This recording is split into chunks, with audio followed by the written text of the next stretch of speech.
It is my pleasure to introduce our conference keynote speaker. Many of you in this room know Dag and the positive impact he's made in the organic sector in BC and further afield. For those who don't, you're about to listen to someone with decades of experience in the organic movement. Dag is probably best known for his work with Nature's Path Foods. He joined that company in 2003, and his work there gave him a range of perspectives on the organic movement, from production to regulations to the supply chain to the experience of organic food eaters. Before his work at Nature's Path, Dag was an organic inspector for 14 years, which allowed him to visit countless organic farms and food processors. Dag is the past president of the Canadian Organic Trade Association, sits on the board of the North American chapter of the International Federation of Agriculture Movements, and is an active member of the Organic Value Chain Roundtable Canada. In sum, Dag is intimately familiar with the evolution of the organic farming movement over the last few decades, and is perfectly placed to spend some time with us right now to talk about where the movement is headed. Everyone, please join me in welcoming our 2020 keynote speaker, Dag Falck.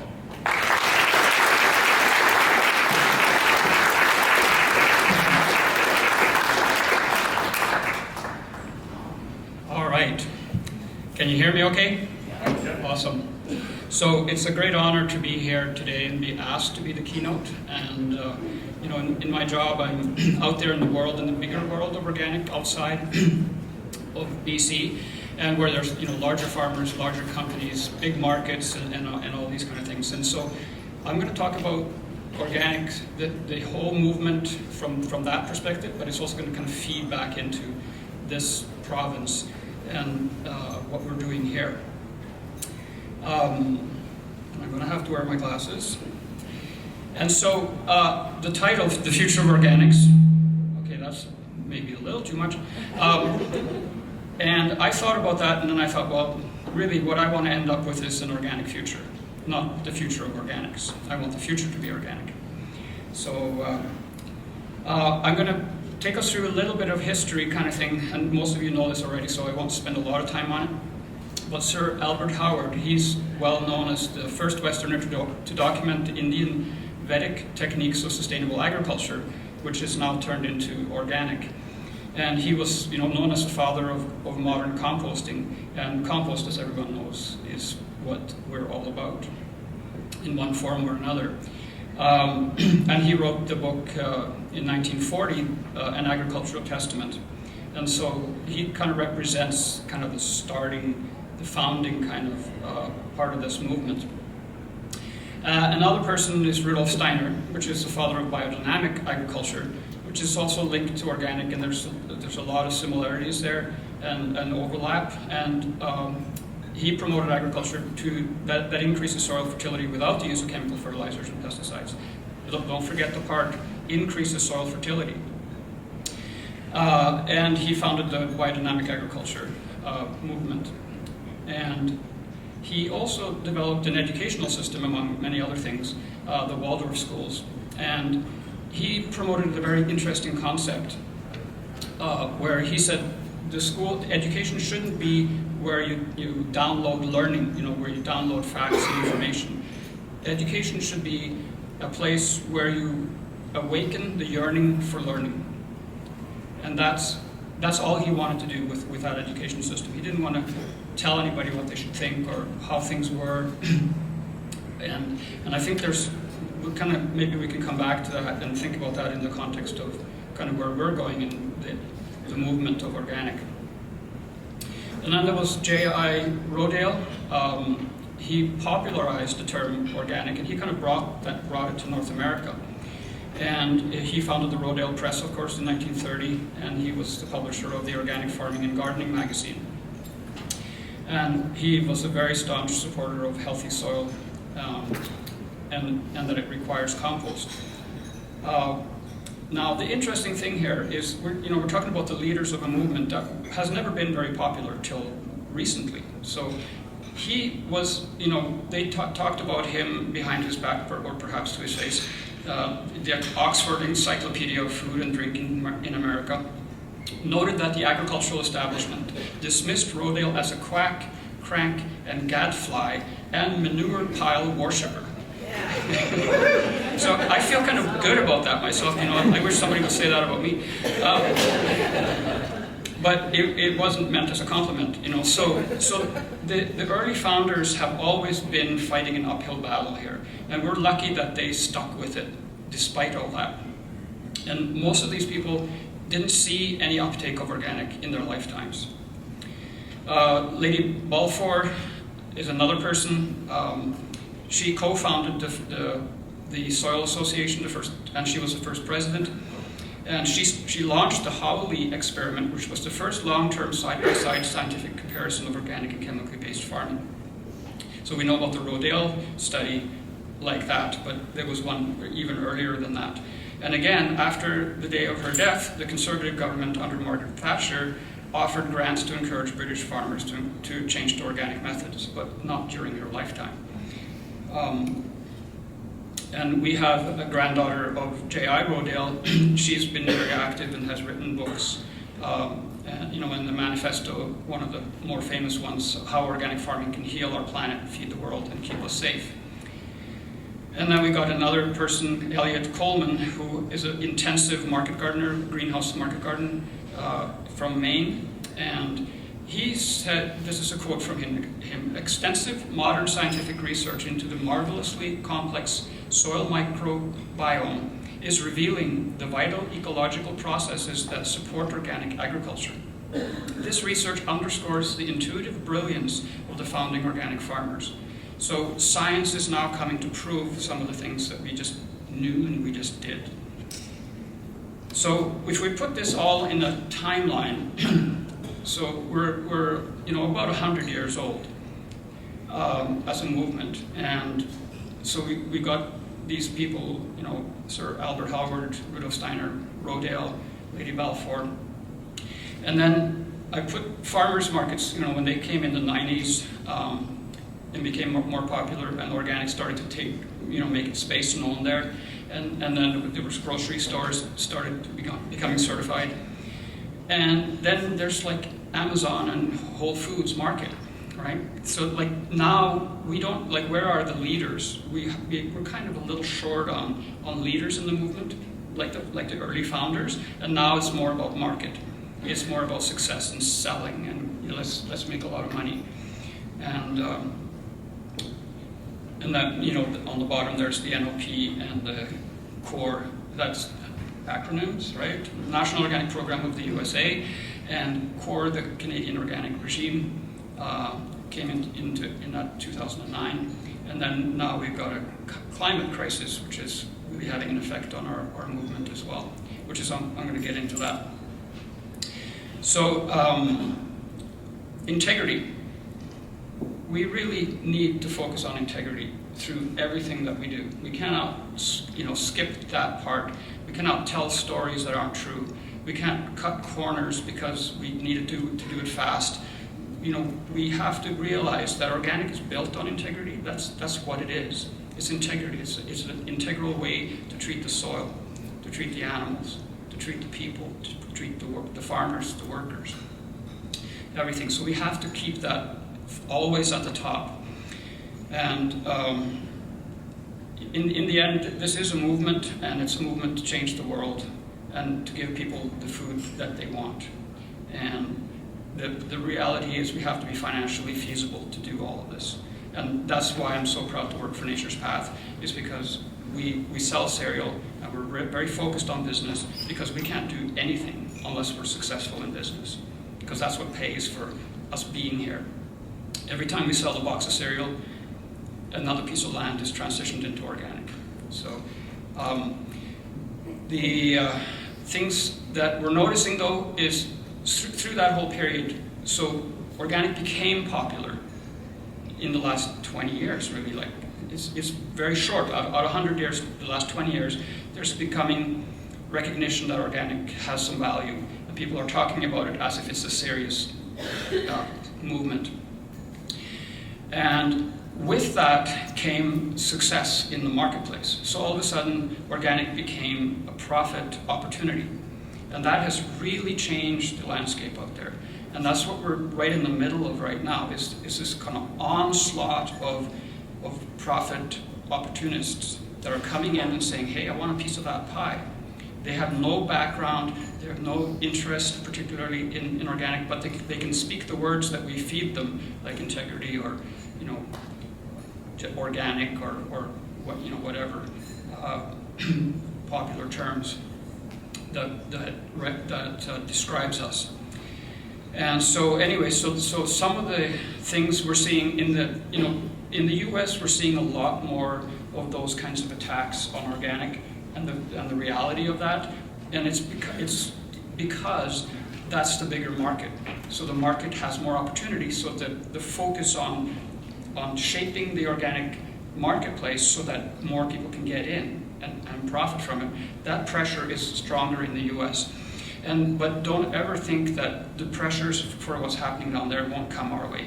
We already know that they're coming to Canada. But we are a little bit quieter, we don't have as many people, and we don't have as much profit opportunity for anybody because we're fewer people, but it's coming. Because we are the second, we're beside the largest market in the world, but we're very close second to the market. And so down there, so we're lucky in that we can watch them and see what's happening, and then we can plan and have some time to see how we're going to respond to it. So as most of you probably know, hydroponics has been allowed to be certified organic in the US. The National Organic Program there said, after debate, they were cornered on the question, they said, yeah, it's fine, you can certify hydroponic operations. Anybody not know what a hydroponic is? Okay, well-educated crowd here, of course. So, no soil, growing in water and chemical solutions or nutrient solutions.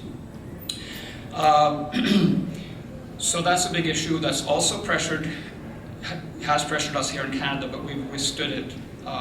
We've turned it back for now.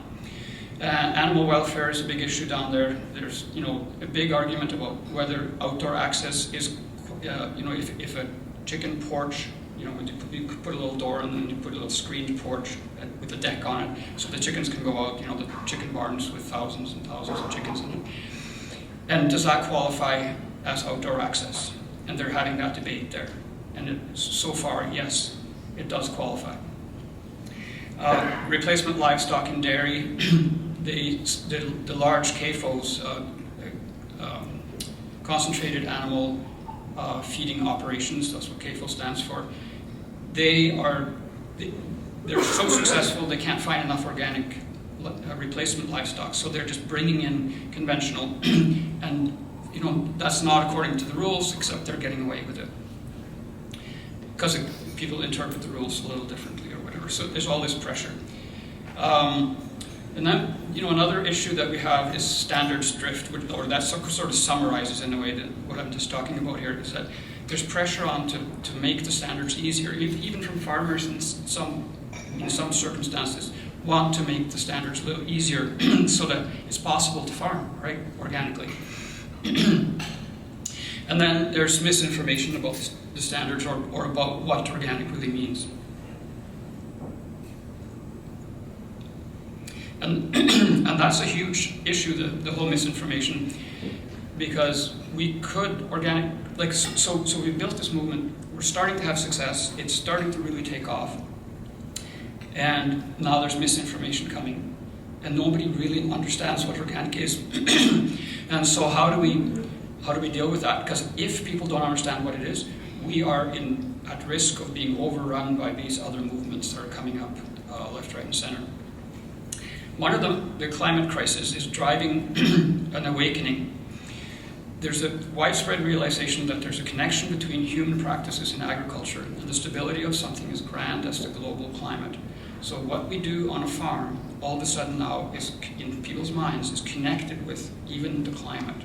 It's not just the environment and the health and the food that we eat and all that is connected with the environment. And we know the environment has been playing havoc with us everywhere now. So pretty much anywhere in the world knows this as a personal experience.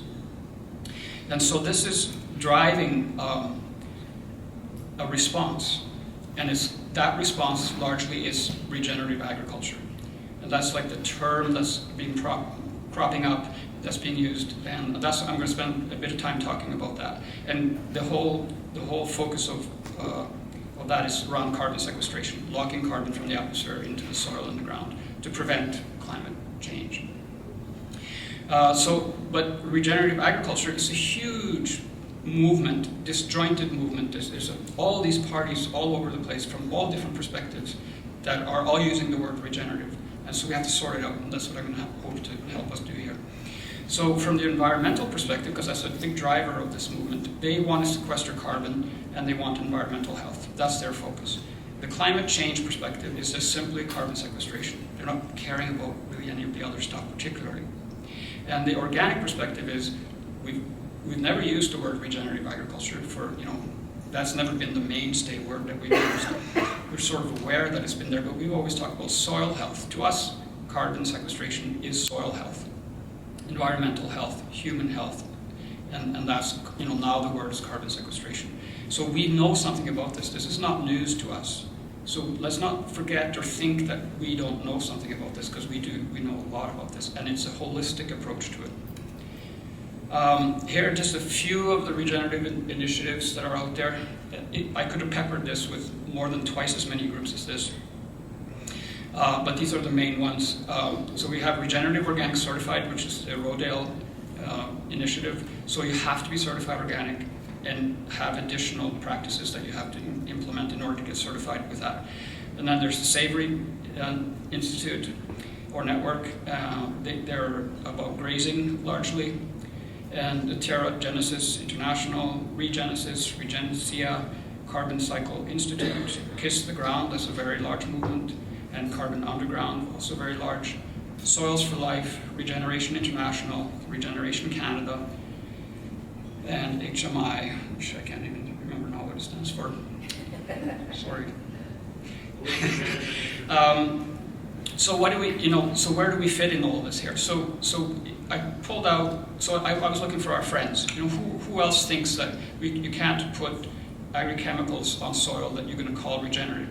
Who else is with us on that, right?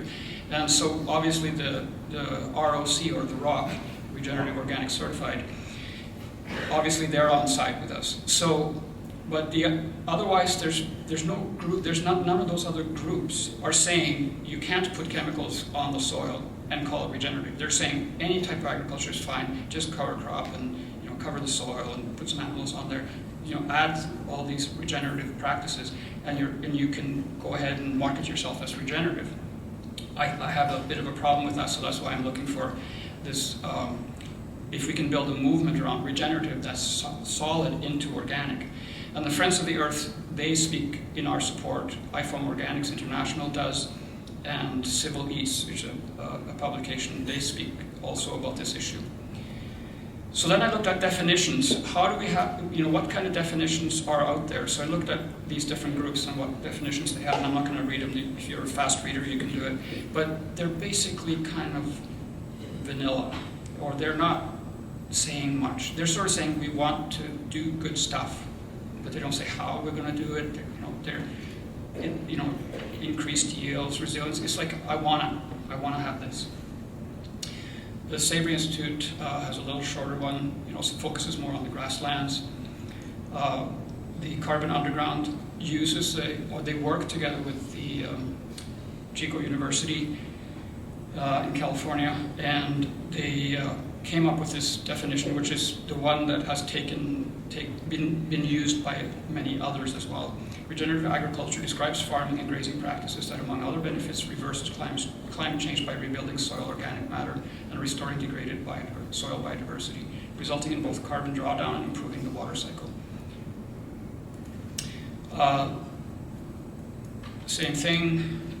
Then we have companies that are also making their own regenerative programs. And looking at the General Mills announcement that they made is that they want to have 1 million acres regenerative in regenerative agriculture by 2030. So I was very interested in that, and I thought, well, that's really a good thing, right? Like, awesome, a big company that's going to make a big change is coming on board. And so I looked into what were the standards, what was the definition. The definition is there. And the backbone of it is not a standard. They don't have a standard. It's a self-assessment form, which you can go, the links, by the way, in this presentation is there, so if we can post this somewhere after for people, you can find these links and do your own research. But so they have a self-assessment for the farmers that are going to be part of this, 1,000,000 acres. So they're going to tick off, yes, I cover crop, yes, I rotate crops, yes, I, whatever, yes, I don't spray unless I have to, that kind of, that's literally on there, literally it is. And so it's basically follows conventional agriculture with a few little add-ons. And for me, that's a different kind of regenerative than I think that we want to be part of. Friends of the Earth, they have a better definition. Create a climate-friendly food system that is resilient and ecologically regenerative. Create a healthy, sustainable, toxic-free food system by making organic for all. Create an equitable food system from farm to table. This here goes into more about the, toxic pesticides can damage this biological, microbial bridge, talking about the soil, and really pointing out the issue with using agrochemicals is that it's related here to soil health.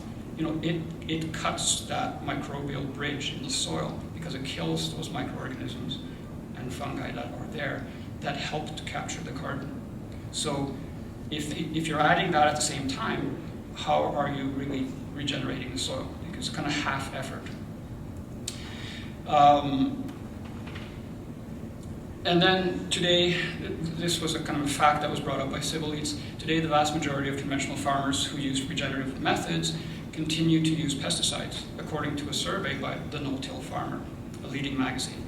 92% of respondents plan to use glyphosate for weed control. And conventional no-till, if you're not familiar with it, that's the conventional type of agriculture that makes a claim to sequester carbon.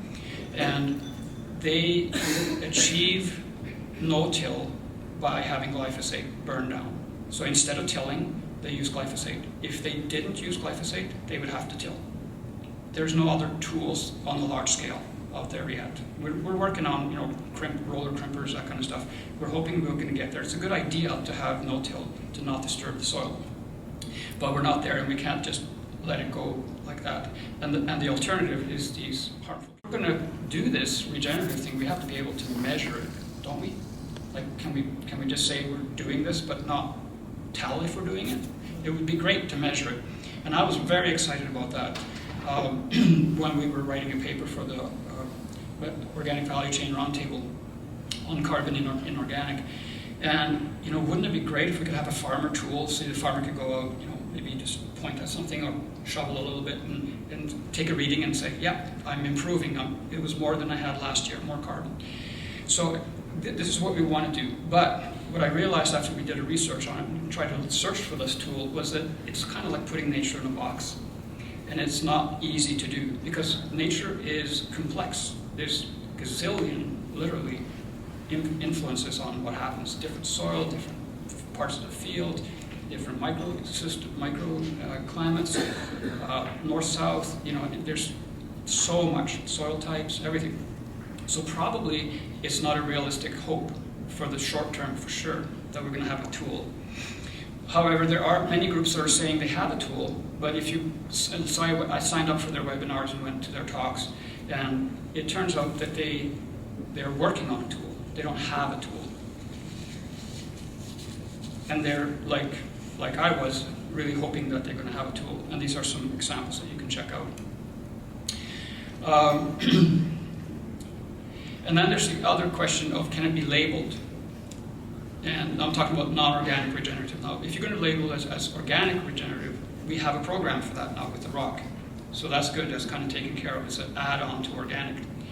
And then if you're not organic, can you label it? Yes, it turns out you can say anything you want. There's no, like you saw the definitions, they're all over the map. They don't really say much. There's, I don't even know if they're starting to work on standards yet. There's probably some groups that are, but there's no agreed to standard for non-organic regenerative. What does it mean? So opportunities for greenwashing here and to dipping into a market that we've built basically by pretending that regenerative is as good or better than organic. And that's what's happening. These companies are riding on this wave. They're seeing this as an opportunity to potentially not have to buy organic because their customers, they're hoping, will think regenerative is even better. Because it must be, right? Because it's going to save the earth. It's going to save us. It's going to save the planet. And so it's a lot of opportunity for greenwashing here and fraud, or what I call fraud. But we are excited about regenerative. Like, we can't not be, right? In the organic movement, we can't not be excited about what's going on. Like, we're talking about soil health, we're talking about healing the earth. We can't look away from this topic. We have to engage. And so whether we like it or not, whether we're suspicious of some aspects of it, whether we're confused or worried about consumers' confusion when we get this new term coming in, we probably can't just leave it. We have to get engaged because we care so much about this. This is what we do care about. So hopefully the best case scenario will be that we will make a change, we will draw down more carbon, we will have an effect on the climate, and we'll survive it, and we'll heal the environment at the same time. And the worst case scenario is it all goes to shit. Nature's Path's owners, the Stevens family, they own a farm in Saskatchewan, 5,000 acres, 3,500 acres is in crops. And we're managing that farm in order to understand farming, because that's sort of where our supply comes from, in grain farming.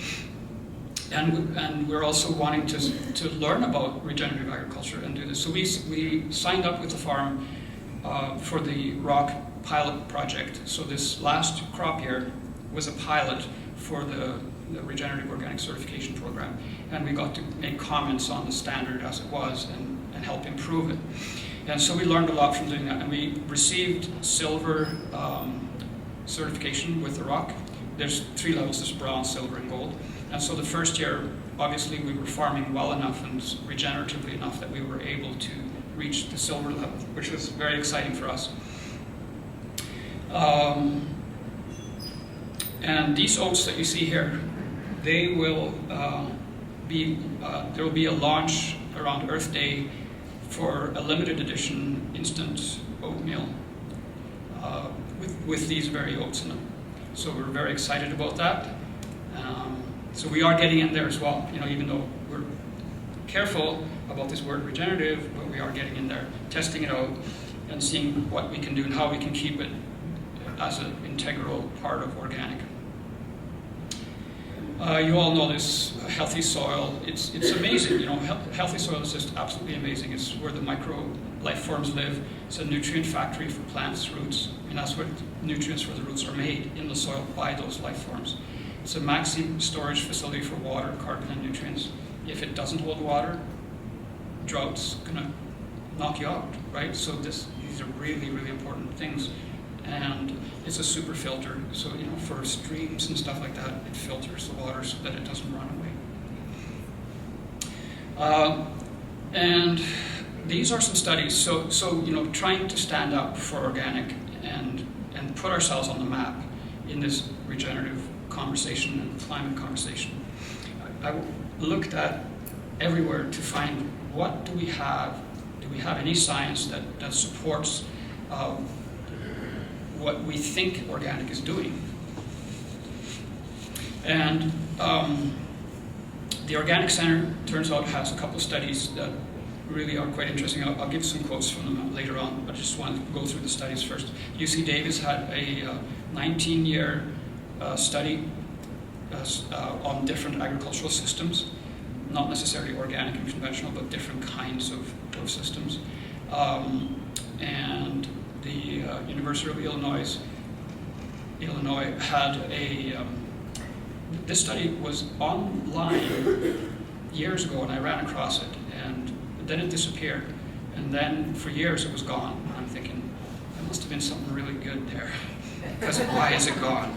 And then I found it again. So anyway, and then we have the Agriculture Center in Canada that has the Organic Science Cluster that's doing a lot of work around carbon sequestration.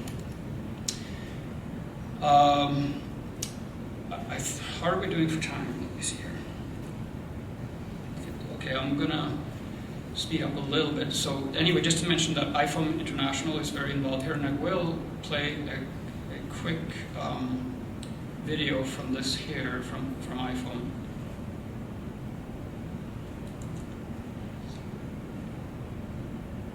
We are in a climate crisis, and it's serious. The recent IPCC report showed that our food systems are estimated to cause up to 29% of global anthropogenic greenhouse gas emissions. This is due to unsustainable crop and livestock production and also to deforestation. In fact, there are estimates that agriculture is directly responsible for 80% of deforestation worldwide. We can currently see what it means in Brazil, where researchers say that the wildfires are set only for commercial gain. By burning trees, the rainforest not only loses its ability to store carbon, but it also releases more carbon into the atmosphere. And therefore the rainforest loses its capacity as a global stabilizer for our common worldwide ecosystem. Chemical fertilizers used to grow food are responsible for the majority of nitrous oxide released in the atmosphere. Nitrous oxide is released into the atmosphere when artificial fertilizers are produced and when they're spread on the land. And it is so dangerous because it has almost 300 times the warming effect of carbon dioxide. Unsustainable agriculture is contributing to global warming, contaminating soils, threatening rural livelihoods, and food and nutrition security. However, agriculture, when done well, like agroecology and organic agriculture, can also mean a transition pathway to more and true sustainable agriculture. Let's look at the soil. Soil is a major important carbon sink, locking 2 to 3 times as much carbon away as there is present in the atmosphere. So conserving soil carbon by managing the way land is grazed or restoring organic soils can be a very cost-effective way to reduce emissions. Farmers practicing organic agriculture don't use chemical fertilizers, and therewith they reduce greenhouse gas emissions, especially nitrous oxide. Changing our food systems also means changing conditions for farmers and food workers by putting greater emphasis on equity, inclusivity, and social justice. Changing our food systems also means changing our diet by eating less meat, eating more seasonal and local.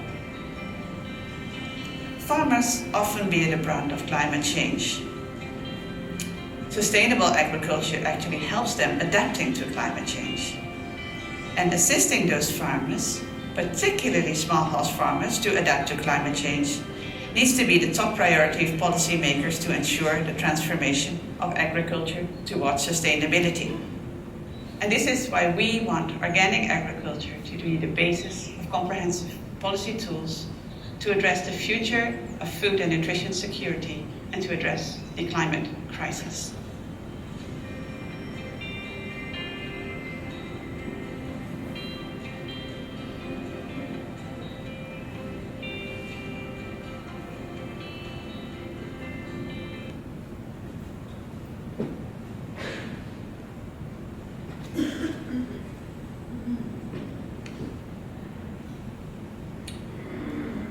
So what I like about that is it doesn't hold back. It's not, so IFOAM is modeling to us. That's the World Organic Association, right, the movement.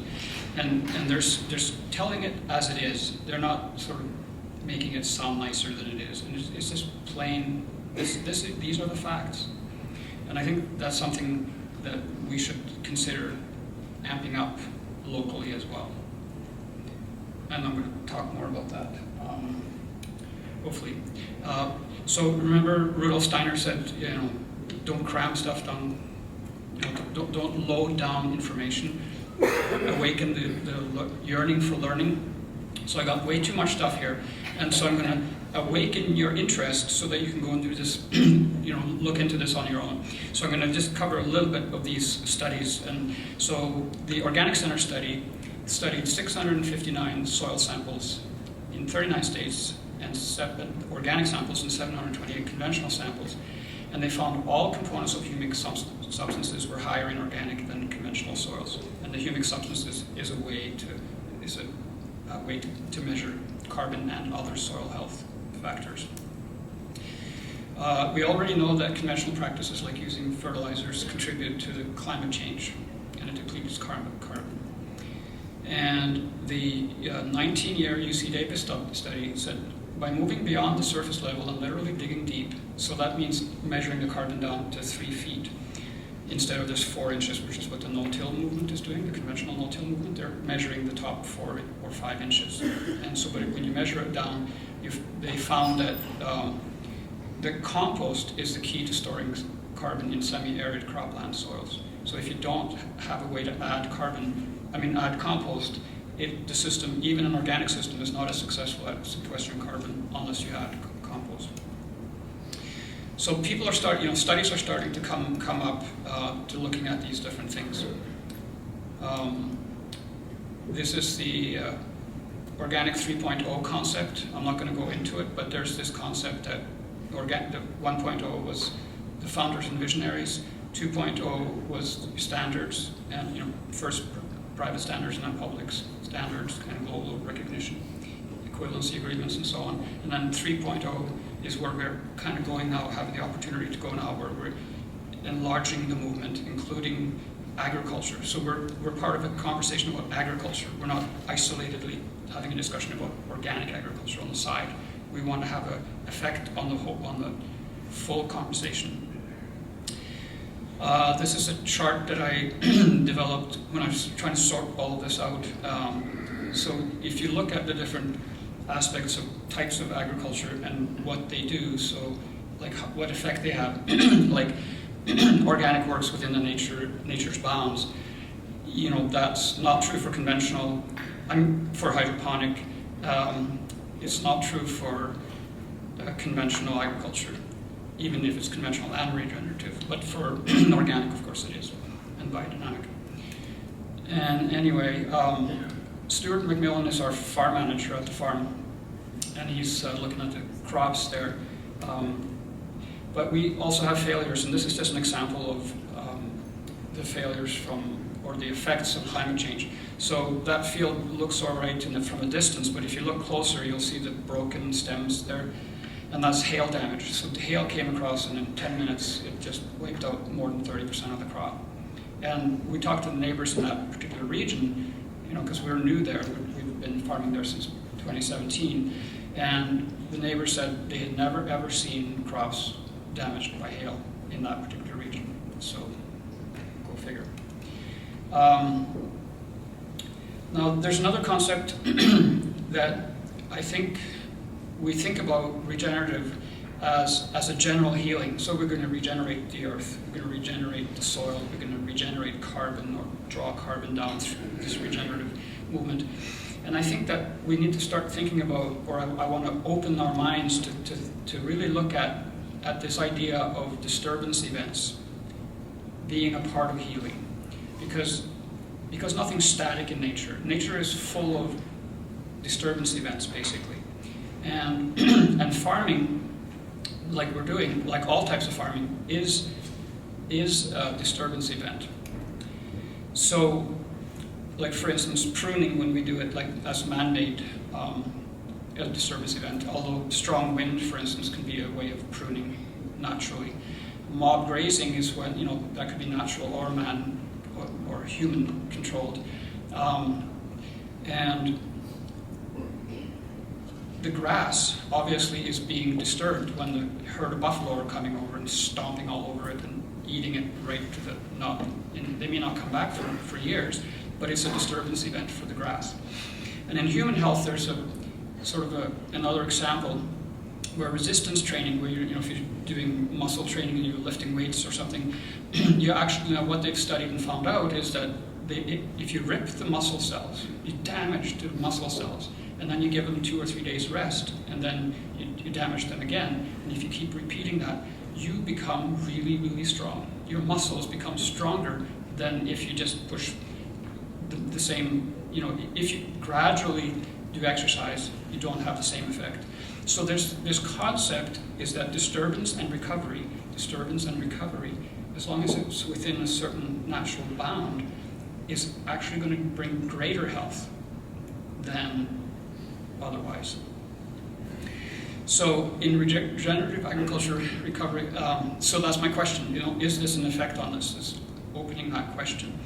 All agriculture disturbance events like fire, fertility, added, or weed control, pest control, or disease control, they're all things that we do in agriculture. Like whether it's conventional or organic, if you till, it's a disturbance event. If you add fertilizer, even if you put compost on, you're doing something that's upsetting the current balance that's there.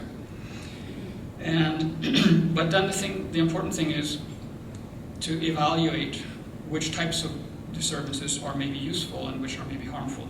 Maybe they're not fitting into that thing of strengthening the natural system.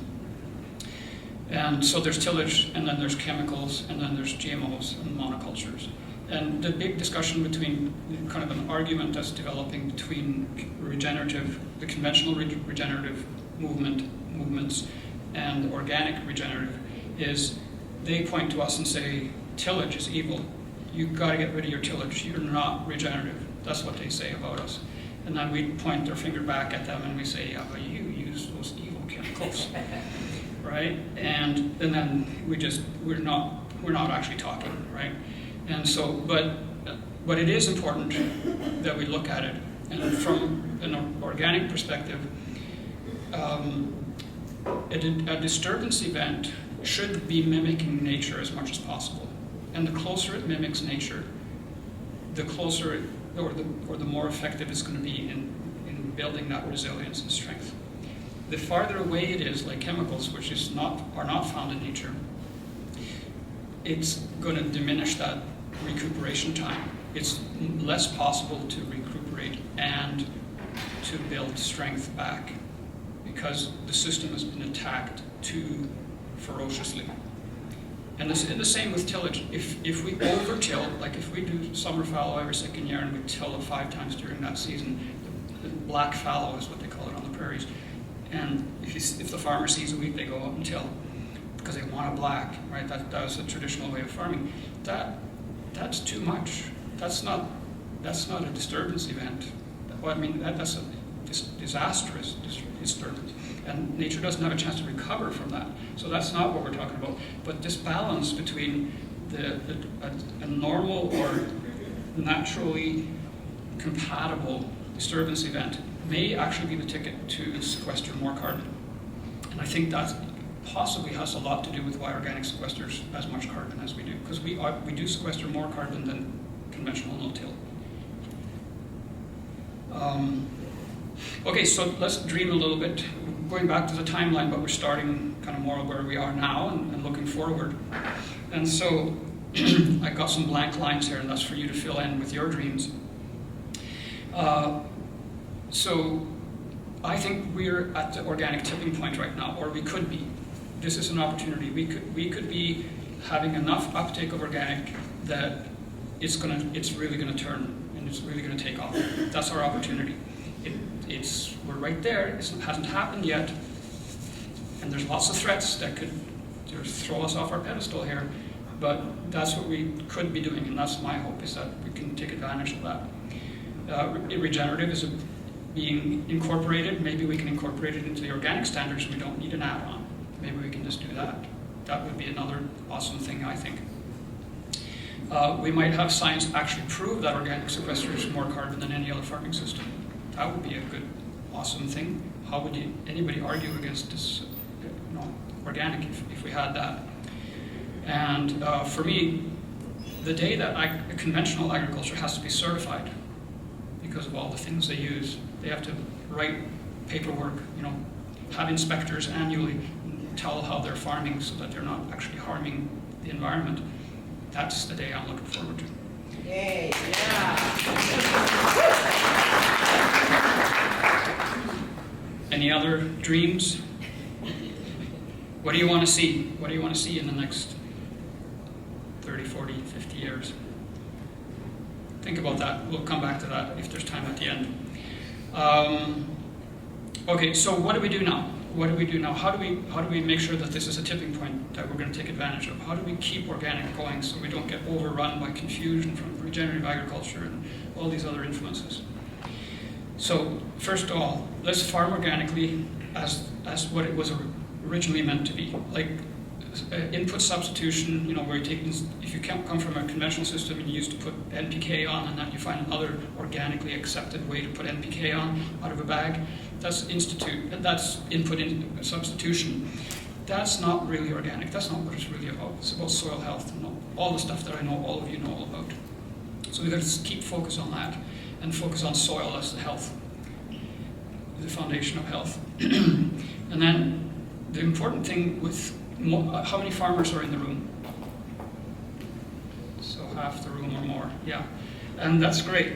And you are the most important messengers, because you talk to your neighbors, and those neighbors or your friends or people at the farmers markets or your customers, and those people that you sell to, those are the dark green consumers, organic consumers. And they have friends, they're like the influencers, and they have friends, and they tell their friends whether to believe in organic or not. So you have really strong power to talk to those, to influence the conversation out there. So you got to tell your friends what organic is.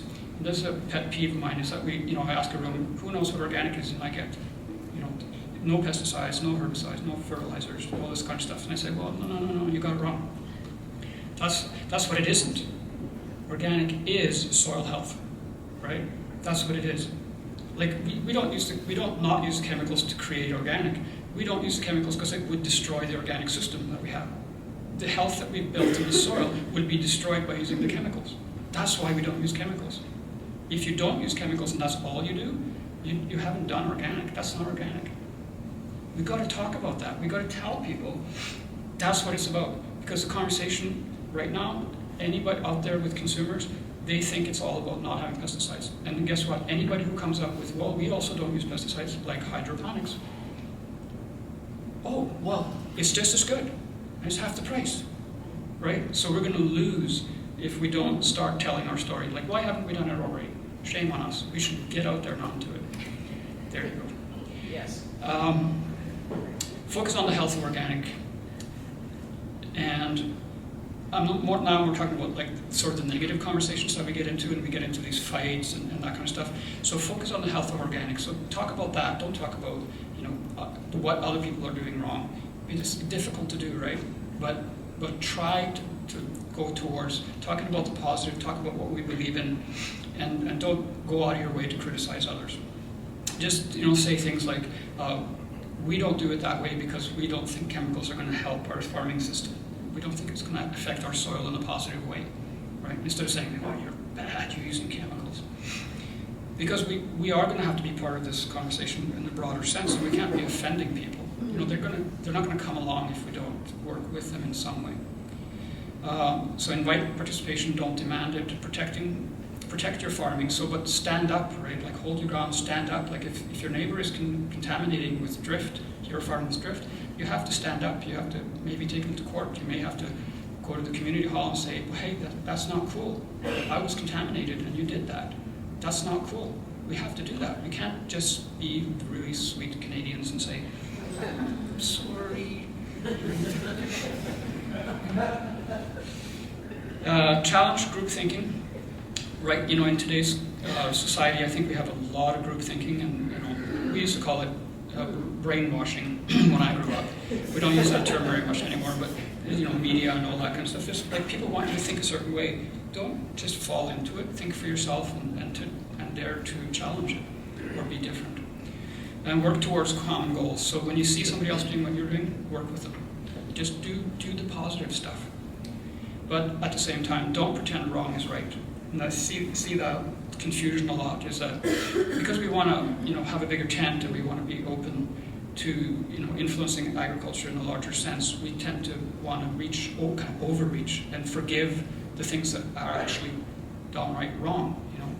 We have to stand up for what we believe in and say, no, that's the line. That's our line. Okay, and this is where I get really passionate. We're exceeding the Earth's limits by always overriding nature. We have to stop that now. Planet Earth exists because of a balance and rhythm in nature. Humans have upset this balance and rhythm because of runaway greed for convenience, riches, and ease.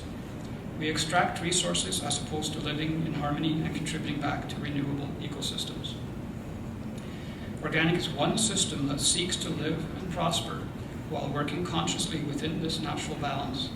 It does not do this at the cost of nature, but rather by contributing back to nature, which in turn continues to support us. And to me, that's what sums it up for me, what this is all about, this whole organic movement. We have to have humility, I think, and that's what we're saying. When we're saying we have nature as our teacher, we believe nature is where the wisdom is, and is greater wisdom than what we have. We don't understand all the systems there. Like science, we're trying to catch up, trying to figure out what the microorganisms are actually doing and all this stuff. We don't have the answers yet, but we see the wisdom in nature. And so we recognize that, so we've said, let's mimic nature. Like that way we can't go wrong. And that's kind of our guiding principle. And right now we're having a climate crisis because we've taken it to such a degree of disrupting the natural systems that the natural systems can no longer sustain our environment and our climate. There you go. And so this is the end slide, but I've made it into this is the beginning. Thank you very much.